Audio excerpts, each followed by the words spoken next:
বাংলাদেশি ক্রিকেটারদের আইপিএল যাত্রা সবসময় আলোচনার কেন্দ্রবিন্দুতে থাকে। তবে এবারে নিলামে মুস্তাফিজুর রহমানকে ঘিরে যে নাটকীয়তা তৈরি হলো তা নিঃসন্দেহে বাংলাদেশ ক্রিকেট ইতিহাসে এক নতুন অধ্যায়। মুস্তাফিজ এবার নিজের আইপিএল ক্যারিয়ারের সর্বোচ্চ দর পেয়েছেন 9,20,00,000 রুপি।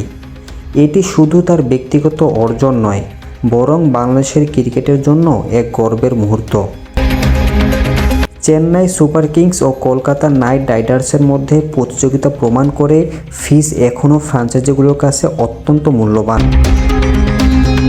মূল নিলামের পর অতিরিক্ত রাউন্ডে তার নাম ওঠা এবং সেখানেই দাম আকাশচুম্বী হওয়া মুস্তাফিজের প্রতি বাড়তি আস্থার প্রতিফলন। সাম্প্রতিক সময়ে আন্তর্জাতিক ক্রিকেটে মুস্তাফিজ ধারাবাহিকভাবে ভালো করছেন, তাই দলগুলো তার প্রতি আস্থা রেখেছে। আইপিএলের সময় বাংলাদেশের নিউজিল্যান্ড সিরিজ থাকায় কিছুটা সংখ্যা ছিল, কিন্তু দলগুলো ঝুঁকি নিয়েও তাকে দলে টেনেছে। 8 মৌসুমে 60 ম্যাচে 65 উইকেট, এমন পরিসংখ্যান তাকে প্রমাণিত পারফর্মার হিসেবে তুলে ধরে। মুস্তাফিজের এই নিলাম প্রমাণ করে ক্রিকেটে ফর্ম ও অভিজ্ঞতা সবসময় বাজার তৈরি করে। একসময় যারা ভেবেছিলেন তার আইপিএল ক্যারিয়ার শেষের পথে, তারা এবার নতুন করে ভাবতে বাধ্য হয়েছেন।